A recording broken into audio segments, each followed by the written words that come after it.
Now, investigative reporters are generating shockwaves around the world for their reporting. As media houses, independent journalists and production houses are investigating more money into in-depth reporting, rather investing more money into in-depth reporting. But at what cost? VOA's Ndiho has more. It requires skill, extensive research using both secret and open source documents, audios, videos, and people to connect the dots. But at the same time, investigative journalism can be very risky. Reporters often put their lives on the line to secure these stories.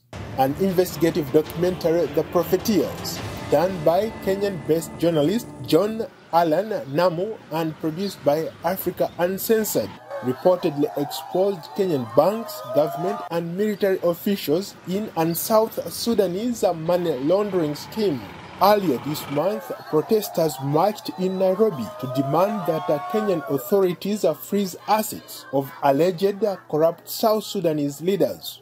The Profiteers, a three-part investigative documentary, alleges top South Sudanese officials laundered stolen funds through Kenyan banks, bought property in Nairobi and Kampala, and are being protected by security agencies. John Allan Namu is the investigation's lead reporter. There are certain members of the business and political elite who are taking advantage of the conflict or aligning themselves to politicians who are stealing, literally stealing from South Sudan and having that money invested here. A power-sharing deal agreed to in August by President Salva Kiir and rebel leader Riek Machar has raised hopes for an end to the conflict. But corruption remains rampant and activists fear the peace deal, if it holds, would insulate South Sudanese leaders from corruption charges.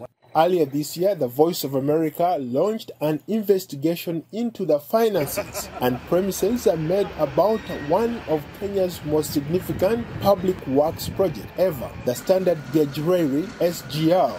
The investigation, dubbed Madaraka Express after the train, found resentment over land payments, disregard for the views of conservationists, and the concern that Kenya may be unable to pay back the billions in debt owed to the Chinese. The investigation also revealed that Chinese state banks loaned Kenya the money for the train. Then the Chinese companies cashed in on construction contracts.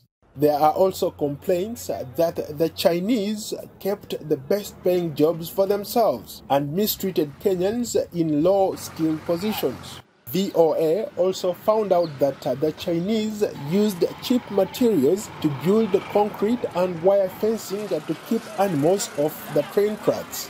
The fences are falling. Now all the original fencing is being replaced. The Kenyan government promised jobs for local and compensation for landowners along the route of its new train. But some Kenyans are still waiting for work and money for their land. In the West African nation of Liberia, another lengthy investigative report jointly produced by Time magazine and ProPublica, Unprotected, focused on the U.S. charity More Than Me that was supposed to rescue and educate orphaned Liberian girls.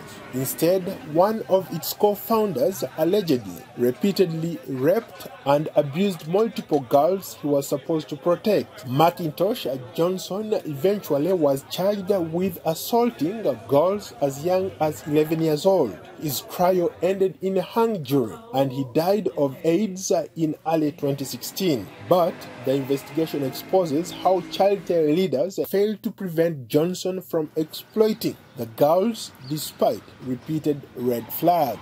Ndiho, VOA News, Washington.